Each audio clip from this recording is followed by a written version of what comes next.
Friends, welcome back to our channel. 5ാം ക്ലാസ്സിലെ എല്ലാ കൂട്ടുകാർക്കും പുതിയൊരു വീഡിയോയിലേക്ക് സ്വാഗതം. 5ാം ക്ലാസ്സിൻ്റെ ബേസിക് സയൻസിൻ്റെ ഇന്നത്തെ ക്വസ്റ്റ്യൻ പേപ്പറും ആൻസേഴ്സുമാണ് നമ്മൾ നോക്കാൻ വേണ്ടി പോകുന്നത്. അപ്പോൾ എല്ലാ കൂട്ടുകാരും നന്നായിട്ട് തന്നെ എക്സാമൊക്കെ എഴുതിയിട്ടുണ്ടാകുമെന്ന് വിചാരിക്കുന്നു. എന്തായാലും നമുക്ക് ചോദ്യങ്ങൾ നോക്കാം. ഒന്നാമത്തേത്, teacher shows the following picture cards in the classroom and ask the children to categorise them with suitable titles. അപ്പോൾ ഇവിടെ താഴെ കുറച്ച് പിക്ചർ തന്നിട്ടുണ്ട്. ടീച്ചർ പറയുകയാണ് ഇത് സ്യൂട്ടബിൾ ആയിട്ടുള്ള ടൈറ്റിൽസിൽ കാറ്റഗറൈസ് ചെയ്യാൻ വേണ്ടി പറയുകയാണ്. ഇവിടെ തന്നിട്ടുള്ളത് ക്രെയിന്, വാട്ടർ, ഫ്രോഗ്, സ്റ്റോൺ അല്ലേ. The table prepared by the children is given below fill in the blanks. അപ്പോൾ ഇതിൽ ചിലത് എന്താണ് മിസ്സാണ്, നമുക്കത് ഫില്ല് ചെയ്ത് കൊടുക്കണം. അപ്പോൾ നോൺ ലിവിങ് തിങ്സ് തന്നിട്ടുണ്ടല്ലോ. അപ്പോൾ അതിൻ്റെ ഓപ്പോസിറ്റ് എന്തായിരിക്കും? ലിവിങ് തിങ്സ് എന്നാണ് വരേണ്ടത്. അപ്പോൾ ഇവിടെ വരുന്നത് ലിവിങ് തിങ്സ്. അപ്പോൾ ലിവിങ് തിങ്സിൽ ക്രെയിന് വരും, പിന്നെ ഏതാണ്? ഫ്രോഗ് വരും അല്ലേ. നോൺ ലിവിങ് തിങ്സിലാണെങ്കിൽ ഒന്ന് വാട്ടർ വരും, അതുപോലെ തന്നെ സ്റ്റോൺ വരും. അപ്പോൾ ഇങ്ങനെയാണ് ഇത് നിങ്ങൾ എഴുതേണ്ടത്. ഇനി ഇതിലെ ബി ചോദ്യം നോക്കാം. ബി ചോദ്യം എന്ന് പറയുന്നത് food cards prepared by 2 children are given in the picture below. ഇവിടെ എന്താണ്? ഫുഡ് കാർഡാണ് കുട്ടികൾ ഉണ്ടാക്കിയിട്ടുള്ളത്, കൊടുത്തിട്ടുള്ളത്. ക്രിയേച്ചർ ക്രോ തന്നിട്ടുണ്ട്. ഫുഡ് എന്താണ്? Remains of dead organisms, grains, food waste, fruits. ഇനി ലയൺ ആണെങ്കിൽ സ്നേക്ക്, ലീവ്സ്, ഗ്രെയിൻസ് ഇതൊക്കെയാണ് കഴിക്കുന്നത്. Which one is the correct food card? ഏതാണ് കറക്റ്റ് ഫുഡ് കാർഡ് എന്നാണ് ചോദിച്ചിട്ടുള്ളത്. ഇതിൽ ഏതാണ്? ക്രോ കഴിക്കുന്നത് remains of dead organisms, grains, food waste, fruits ഇതൊക്കെ കഴിക്കാറുണ്ട്. ഇവിടെ സ്നേക്ക്, ലീവ്സ് ഒക്കെ ലൈന് കഴിക്കാറുണ്ട്? ഇല്ല. അപ്പോൾ ഇവിടെ കാർഡ് എ ആണ് ശരിയായിട്ടുള്ളത്. ഇനി ഇതേപോലെ അടുത്തൊരു ഫുഡ് കാർഡ് ഉണ്ടാക്കാനാണ് പറഞ്ഞിട്ടുള്ളത്. ഓക്കെ, ഇപ്പോൾ നമ്മൾ ടൈഗർ എടുക്കുകയാണെന്ന് വിചാരിക്കുക. ടൈഗർ എന്തായിരിക്കും? ടൈഗർ പ്രധാനമായിട്ടും കഴിക്കുന്നത് മീറ്റ്, അതുപോലെ തന്നെ സ്നേക്ക്, ഇതിനൊക്കെ ടൈഗർ കഴിക്കാറുണ്ട്. അപ്പോൾ അതൊക്കെ നമുക്ക് അവിടെ കൊടുക്കാം. ഇനി ഇതിലെ സി ചോദ്യം, സ്റ്റേറ്റ്മെൻറ്റ് തന്നിട്ടുണ്ട്. The increase or decrease in the number of an organism will severely effect the existence of A habitat. ഒരു ഹാബിറ്റേറ്റിൻ്റെ എക്സിസ്റ്റൻസിന് കാരണമായിട്ടുള്ള ഒന്നാണ് ഡിക്രീസും ഇൻക്രീസും ആയിട്ടുള്ള ഓർഗാനിസംസ് എന്ന് പറയുന്നത്. ഇപ്പോൾ പാമ്പ് കൂടുക അല്ലെങ്കിൽ എലി കൂടുക എന്നൊക്കെ പറയുന്നത് അല്ലേ, അത് ശരിയായിട്ടുള്ള കാര്യമാണ്. ഇനി അതിൻ്റെ റീസൺ എന്ന് പറയുന്നത് എവ്രി ഓർഗാനിസംസ് എന്താ പറയുന്നത്? Every organism habitat depends upon each other of food. എല്ലാവരും അങ്ങോട്ടും ഇങ്ങോട്ടും പരസ്പരം എന്താണ് അവരുടെ ഫുഡിൻ്റെ കാര്യത്തിൽ പരസ്പരം ബന്ധപ്പെട്ട് കിടക്കുന്നു എന്നുള്ളതാണ് പറയുന്നത്. ഓക്കെ, അപ്പോൾ ഇതിൽ ഏതാണ് ശരിയായിട്ടുള്ളത്? അപ്പോൾ ഇവിടെ ആൻസർ എന്ന് പറയുന്നത് എന്താണ്? രണ്ടും കറക്റ്റാണ് എന്നുള്ളതാണ് അല്ലേ. അഥവാ ഓപ്ഷൻ സി ആണ്. Both statement and the reason is correct എന്ന് പറയുന്നതാണ് ശരിയായിട്ടുള്ള ഉത്തരം എന്ന് പറയുന്നത്. ഇനി എന്ത് ചെയ്യാം? നമുക്ക് അടുത്ത ചോദ്യത്തിലേക്ക് കടക്കാം. അടുത്തത് രണ്ടാമത്തെ ചോദ്യമാണ്. The number of cancer patient is on the rise. എന്താണ്? ക്യാൻസർ പേഷ്യൻസ് ഇപ്പോൾ കൂടിക്കൊണ്ടിരിക്കുകയാണ് അല്ലേ. ദെൻ എ ചോദ്യം, is cancer is a communicable diseases. Cancer എന്ന് പറയുന്നത് കമ്മ്യൂണിക്കബിൾ ഡിസീസസ് ആണോ എന്നാണ് ചോദിക്കുന്നത്. ആണോ? അല്ല, നോൺ കമ്മ്യൂണിക്കബിൾ ഡിസീസസ് ആണ്. അപ്പോൾ അവിടെ എന്താണ്? നോ എന്നാണ് വരിക. Classify the following diseases into communicable and non communicable diseases. ഇതിൽ കമ്മ്യൂണിക്കബിൾ ഡിസീസസ് ഏതൊക്കെയാണ്? ഒന്നെന്ന് പറയുന്നത് കോളറ, അതുപോലെ തന്നെ എപ്പിലെപ്സി ഇതൊക്കെയാണ് വരുന്നത്. അപ്പോൾ നോൺ കമ്മ്യൂണിക്കബിളിൽ വരുന്നത് ഏതൊക്കെയാണ്? അൾഷിമേഴ്സും എപ്പിലെപ്സിയുമാണ് വരുന്നത്. ഇത് രണ്ടും ഏത് വരും? കമ്മ്യൂണിക്കബിളിൽ വരുന്നതാണ്. ഇത് രണ്ടും നോൺ കമ്മ്യൂണിക്കബിളിലും വരുന്നതാണ്. ഇതിലെ സി ചോദ്യം, a child was diagnosed with jaundice. After a few days his sibling was also diagnosed with the same diseases. Then what is the name given to disease the spread from one to another. അപ്പോൾ ഒരാളിൽ നിന്ന് മറ്റൊരാളിലേക്ക് പകരുന്ന ഡിസീസസിന് നമ്മൾ പറയുന്ന പേരെന്താണെന്നാണ് ചോദിക്കുന്നത്. ഏതാണ്? Conjugative diseases ആണ് അല്ലേ. അപ്പോൾ അവിടെ കോൺജുഗേറ്റീവ് ഡിസീസസ് എന്ന് പറയും. Suggest precautions to be followed to prevent the spread of such diseases. അപ്പോൾ ഇത് പ്രിവെൻറ്റ് ചെയ്യാൻ വേണ്ടി നമ്മൾ എന്ത് ചെയ്യണം? നമ്മൾ അത് നന്നായിട്ട് കൈയും ഒക്കെ വാഷ് ചെയ്യുക ബിഫോർ ഫുഡിനൊക്കെ ശേഷം. അതുപോലെ തന്നെ സ്നീസ് ചെയ്യുകയൊക്കെ ചെയ്യുമ്പോൾ നമ്മൾ എന്ത് ചെയ്യുക? ടവൽ കൊണ്ട് മൂക്കൊക്കെ പൊത്തി പിടിക്കുക.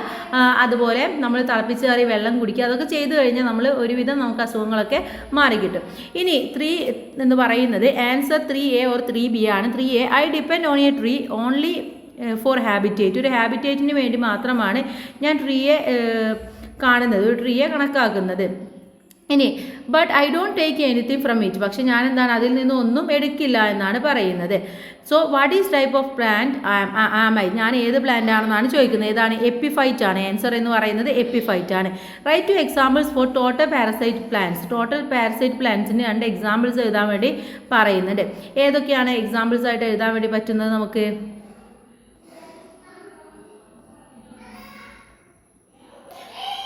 നമുക്ക് ഇതൊക്കെ എഴുതാം അല്ലേ. ഏതാണ്? നമ്മുടെ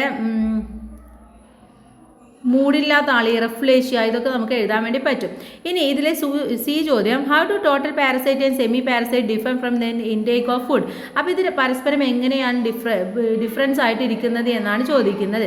അപ്പോൾ ഇവിടെ നമുക്കറിയാം ടോട്ടൽ പാരസൈറ്റ് എന്ന് പറയുന്നത് എന്താണ്, ഫുള്ളായിട്ട് ആ ഒരു സസ്യത്തെ ഡിപ്പെൻഡ് ചെയ്തിട്ടായിരിക്കും. അതുപോലെ തന്നെ സെമി പാരസൈറ്റ് എന്ന് പറയുന്നത് എയറിൽ നിന്നൊക്കെ ആണ് അതിൻ്റെ മിനറൽസും കാര്യങ്ങളൊക്കെ എടുക്കുന്നത്. ഇനി ബി ചോദ്യം 3B എന്ന് പറയുന്നത്, classify the following plants into total parasite and semi parasite and epiphytes, prepare the table.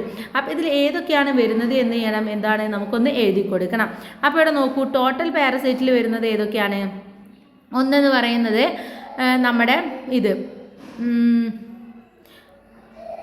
കസ്കുറ്റ, okay, ഇതാണ് ടോട്ടൽ പാരസൈറ്റിൽ വരുന്നത്. ഇനി അടുത്തതെന്ന് പറയുന്നത് റെഫ്ലേഷ്യയും വരുന്നുണ്ട്. ഇനി സെമി പാരസൈറ്റ് ആണെങ്കിൽ അതിൽ വരുന്ന ഒന്നാണ് സാൻഡൽ, അതുപോലെ തന്നെ വരുന്നതാണ് നമ്മുടെ ലൊറാന്തസ് എന്നുള്ളതും വരും. ഇനി എപ്പിഫൈറ്റ്സ് ആണെങ്കിൽ വുഡ് ട്രീ, അതുപോലെ തന്നെ ഓർക്കിഡ്, വാണ്ട, ഇതൊക്കെ വരുന്നതാണ്. ഓക്കെ, അപ്പം ഇങ്ങനെയാണ് നിങ്ങളിത് എഴുതി കൊടുക്കേണ്ടത്. ഇനി അടുത്തത്, all plants that grow on trees are not parasite. എന്താണ്, മരത്തിൽ വളരുന്ന എല്ലാ സസ്യങ്ങളും എന്തുമല്ല, പാരസൈറ്റ് അല്ല എന്നാണ് പറയുന്നത്. ശരിയാണല്ലേ, ചിലതെന്താണ് പാരസൈറ്റ് ഒന്നുമല്ല. ഇനി അടുത്തത്, റീഡ് ദ ന്യൂസ് ഹെഡ്ലൈൻസ്. ഇവിടെ ന്യൂസ് ഹെഡ്ലൈൻസ് കൊടുത്തിട്ട് the number of communicable diseases in increase in the state. സ്റ്റേറ്റിൽ എന്താണ്, കമ്മ്യൂണിക്കബിൾ ഡിസീസസ് ഇൻക്രീസ് ചെയ്യുന്നുണ്ട്. Health department is on high alert. എന്താണ്, ഹെൽത്ത് ഡിപ്പാർട്ട്മെൻറ്റ് കൂടുതൽ അലേർട്ടിലാണ്. Prepare a poster on prevention of communicable diseases. അപ്പോൾ communicable ഡിസീസസിനെ prevent ചെയ്യാൻ വേണ്ടി നമുക്ക് എന്ത് ചെയ്യാം, നമുക്കൊരു പോസ്റ്റർ ഉണ്ടാക്കുക, ഒരു കുട്ടിയുടെ ചിത്രമൊക്കെ വരയ്ക്കുക, എന്നിട്ട് തുമ്മുന്നതോ അല്ലെങ്കിൽ അസുഖമായിട്ടുള്ളത് എന്തെങ്കിലും ഒന്ന് വരച്ചിട്ട് എന്ത് ചെയ്യുക, ഡെയിലി നമ്മൾ ബാത്ത് ചെയ്യുക, അല്ലെങ്കിൽ തിളപ്പിച്ചാറിയ വെള്ളം കുടിക്കുക, അസുഖത്തിൽ നിന്ന് രക്ഷ നേടൂ, ദിവസവും 2 നേരം കുളിക്കുക എന്നൊക്കെ പറഞ്ഞിട്ട് നമുക്ക് എഴുതാം. ഇനി B, all micro organisms are not harmful. Do you agree? എല്ലാ മൈക്രോ ഓർഗാനിസംസും ഹാംഫുൾ ആണോ? അല്ല. നമ്മൾ ഈ ഇതൊക്കെ ഗുഡായിട്ടുള്ള ബാക്ടീരിയാസ് ഉണ്ടാവും അല്ലേ. ഇപ്പം നമ്മൾ റൈസൊക്കെ ഫെർമെൻറ്റൈസ് ചെയ്യുക, പുളിപ്പിക്കുക എന്ന് പറയുന്നത് അവിടെയും ബാക്ടീരിയയാണ്. പക്ഷേ ആ ബാക്ടീരിയ എന്താണ്, നമ്മുടെ ശരീരത്തിന് ആവശ്യമായിട്ടുള്ളതാണ്. നമ്മുടെ ശരീരത്തിലെ ഒരു ഇമ്മ്യൂണിറ്റി വർദ്ധിക്കാനും നമ്മുടെ ശരീരത്തിലെ പാത്തോജൻസ് ഇല്ലാതാക്കാനും ചില മൈക്രോ ഓർഗാനിസംസിന് പറ്റും. അപ്പോൾ എല്ലാം ഹാംഫുൾ ആണെന്ന് നമുക്ക് പറയാൻ വേണ്ടി പറ്റില്ല. C question, name of A few diseases and pathogens are given below, choose the correct pair. ഇതിൽ കറക്റ്റ് ആയിട്ടുള്ളത് ഏതാണെന്ന് തിരഞ്ഞെടുക്കാനാണ് പറഞ്ഞിട്ടുള്ളത്. ഇവിടെ cholera virus, COVID-19 bacteria, chicken box virus, tuberculosis fungus. ഇതിലെ ചിക്കൻ ബോക്സ് വൈറസ് എന്നുള്ള ഓപ്ഷൻ സി ആണ് ശരിയായിട്ടുള്ള ഉത്തരം എന്ന് പറയുന്നത്. 5ാമത്തെ ചോദ്യം, which process is illustrated in this picture given below. താഴെ കൊടുത്തിട്ടുള്ളതിലെ പ്രോസസ്സ് എന്ന് പറയുന്നത് ഏതാണെന്നാണ് ചോദിച്ചിട്ടുള്ളത്.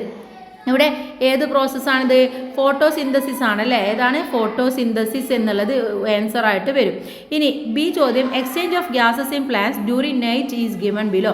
താഴെ തന്നിട്ടുള്ളതിൽ നൈറ്റിൽ അബ്സോർബ് ചെയ്യുന്ന എന്താണ് ഗ്യാസസ് ആണ് തന്നിട്ടുള്ളത്. ഓക്കെ, ഇനി ഇതിലെ ചോദ്യം എന്ന് പറയുന്നത്, in which process is indicated in this picture, write the name of gases A and B. ഇവിടെ ഏതാണ്, റെസ്പിറേഷൻ ആണ് നടക്കുന്നത് അല്ലേ. ഏതാണ്, റെസ്പിറേഷനാണ് ഇവിടെ നടക്കുന്നത്. ഇനി ഇതിൽ എയും ബിയും എന്താണെന്നാണ് ചോദിച്ചിട്ടുള്ളത്. അപ്പോൾ എ എന്ന് പറയുന്നത് ഏതാണ്, എ എന്ന് പറയുന്നത് ഓക്സിജൻ ആണ്. ഏതാണ്, ഓക്സിജൻ ആണ്, O2 ആണ്. ബി എന്ന് പറയുന്നത് CO2 അഥവാ കാർബൺ ഡൈ ഓക്സൈഡ് ആണ്. ഇനി അടുത്ത ചോദ്യം എന്ന് പറയുന്നത് സി ആണ്. Listen to the conversation between 2 children. 2 കുട്ടികൾ തമ്മിലുള്ള കോൺവെർസേഷൻ ആണ് താഴെ കൊടുത്തിട്ടുള്ളത്. ഇവിടെ red spinach cannot make its own food because its leaves do not have green colour. എന്താ പറയുന്നത്, റെഡ് സ്പിനാച്ച് ഒരിക്കലും അതിൻ്റെ ഫുഡ് പ്രിപ്പയർ ചെയ്യില്ല. കാരണം എന്താണ്, അതിന് റെഡ് കളറിലുള്ള ഇല ഇല്ല എന്നാണ്. ഗ്രീൻ കളർ ഇല്ല. It identify can red spinach also make its own food. അപ്പോൾ പറയുകയാണ് തീർച്ചയായിട്ടും പറ്റും, അതിനെന്താണ്, അതിൻ്റെ ഭക്ഷണം ഉണ്ടാക്കാൻ അതിന് പറ്റും എന്നാണ് പറയുന്നത്. ഇതിൽ ഏത് കുട്ടിയുടെ അഭിപ്രായമാണ് യോജിക്കുന്നത്, 2ാമത്തെ കുട്ടിയാണ് അല്ലേ. കാരണം എന്താണ്, ഗ്രീൻ കളറല്ല ഒരു ഫുഡ് ഉണ്ടാക്കാനുള്ള ഇതെന്ന് പറയുന്നത് അല്ലേ. അപ്പോൾ അതിനുള്ള മിനറൽസും അതിൻ്റെ വാട്ടറും CO2 അതുപോലെ ഓക്സിജനും ഒക്കെ ഉണ്ടെങ്കിൽ അതിനെന്താ ഫുഡ് ഉണ്ടാക്കാൻ വേണ്ടി പറ്റും എന്നുള്ളതാണ്. ഇനി 6ാമത്തെ ചോദ്യം നോക്കൂ. Question number 6 A or B ആണ്. ഇവിടെ എന്താ തന്നിട്ടുള്ളത്, ഡിസീസും അതിൻ്റെ വെക്റ്റേഴ്സും തന്നിട്ടുണ്ട് അല്ലേ. അപ്പോൾ ഡെങ്കി ഫീവർ, അതിൻ്റെ വെക്റ്റേഴ്സ് ഏതാണെന്ന് എഴുതുക. ഡെങ്കി ഫീവറിന് ഏതാണ്, മോസ്കിറ്റോ ആണല്ലേ. അപ്പോൾ ഇവിടെ എന്ത് എഴുതുക, മോസ്കിറ്റോ എന്ന് എഴുതി കൊടുക്കുക. ഇനി അടുത്തത് കൊടുത്തിട്ടുള്ളത് ഏതാണ്, ഈച്ചയാണല്ലേ, അഥവാ ഹൗസ് ഫ്ലൈ ആണ് കൊടുത്തിട്ടുള്ളത്.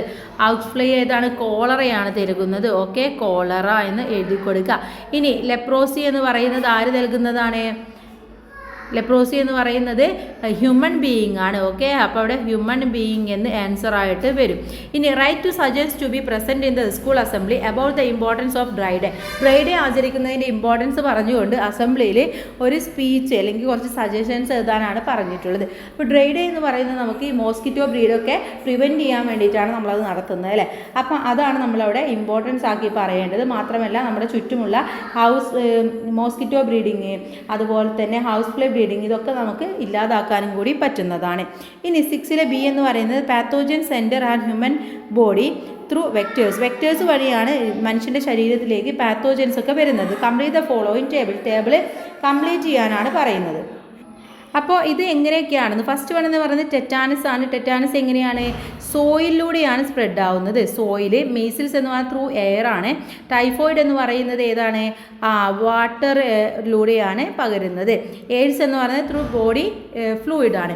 ഇനി അടുത്ത ചോദ്യം എന്ന് പറഞ്ഞാൽ what are the precautions to be taken control വെക്റ്റേഴ്സിനെ കൺട്രോൾ ചെയ്യാൻ വേണ്ടി നമുക്ക് എന്തൊക്കെ എടുക്കാൻ വേണ്ടി പറ്റും? അങ്ങനെയുള്ള ആളുകളുമായിട്ടുള്ള സമ്പർക്കം കുറക്കുക എന്നുള്ളത് തന്നെയാണ് ആദ്യമായിട്ട് നമ്മൾ ചെയ്യേണ്ടത്. മാത്രമല്ല ആ സമയത്ത് നമ്മൾ എന്ത് ചെയ്യണം? അങ്ങനെയുള്ള ആളുകളുണ്ടെങ്കിൽ നമ്മൾ വന്നു കഴിഞ്ഞാൽ കൈയും ഇതൊക്കെ നന്നായിട്ട് ഇതാക്കുക. അതുപോലെ തന്നെ അവർ സ്നീസ് ചെയ്യുമ്പോഴൊക്കെ നമ്മൾ ടവലുകൾ, തൂവാലകൾ, ടിഷ്യൂ ഇതൊക്കെ ഉപയോഗിക്കാം. ഇനി which among the following is A vector? താഴെ കൊടുത്തിട്ടുള്ളതിൽ ഏതാണ് വെക്റ്റർ എന്നുള്ളതാണ് അടുത്ത ചോദ്യം. ഏതാണ് ഇവിടെ തന്നിട്ടുള്ളത്? Virus, fungus, mosquito, bacteria. ഇതിൽ ഏതാണ്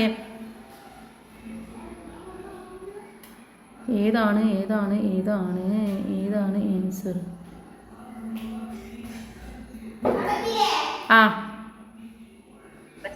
താഴെ പറയുന്ന ഒരു രോഗാണുവാഹകനെ തിരഞ്ഞെടുക്കുക. രോഗാണുവാഹകൻ ഒരെണ്ണം ആരാണ്?